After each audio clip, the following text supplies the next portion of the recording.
মামা কি হলো বাবা? এই পৰীক্ষা যে আপোনাৰ পৰা টকা লৈছিলো এই আজি মোৰ দৰমহা সোমাইছে তো আপোনাক টকাখিনি দিবৰ কাৰণে আহিছো সঁচাই অ মামা খসাই এই চাক কিমান টকা দৰমহা পাইছো দেখা পাইছে নে তো পিছে আপুনি কিমান টকা পায় মোৰ পৰা এবাৰ চাবচোন 1250 টকা। 1250 টকা মইচোন আপোনাৰ পৰা 1000 টকা লৈছিলো আপুনি ভালকে চাক 1250 টকা। আপুনি কিয় মিছা কথা কৈ আছে মইতো ক'লো না মই একেবাৰে ৰিজাইন দি দিম যদি মই এটা কথাও মিছা কৈছো। ও মানে 250 টকা আপুনি মোৰ পৰা সুদ ল'ব বিচাৰি আছে পাগলা নেকি? আপুনি অসমৰ মুখ্যমন্ত্ৰী হয় তাৰ লগতে আপুনি ব্যৱসায়ও কৰে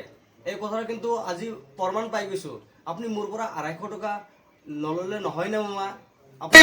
মইতো খুজি লোৱা নাই আপোনালোকে কিয় কৰিলে ভুল কথা কিয় ক'লে ইয়াতে আপোনালোকে ভুল কথা কিয় ক'লে এইয়া মামা আকৌ খং কৰি আছে সঁচা কথা ক'লে আপুনি খং কৰে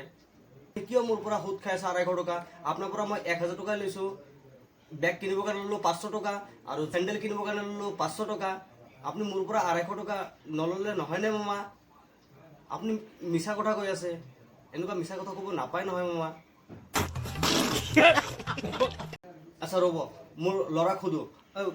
বাবু কিমান লৈছিলো আমি মামাৰ পৰা মামাই মিছা মাতে হয় না এইয়া দেখা পাইছে এই সৰু ল'ৰাটো গম পাইছে যে আপুনি মিছা মাতি আছে সেনেকা নকৰিব মামা আজিৰ পৰা আৰু আপোনাৰ পৰা মই টকা পইচা মইতো ক'লো না মই একেবাৰে ৰিজাইন দি দিম যদি মই এটা কথাও মিছা কৈছো। ঘৰতে মই নোসোমাম তাতকৈ আৰু কিবা ক'ব লাগে এ মামা হ'ব এই 250 টকাৰ কাৰণে আপুনি ইমান ডাঙৰ খপত খাব নালাগে মই আপোনাক 250 টকাও দি দিম কিন্তু আজি মই আপোনাক 1000 টকাই দিম তাতকৈ বেছি নিদিওঁ আৰু 250 টকা কেইদিনমান পিছত দিম হ'বনে মামা ঠিক আছে।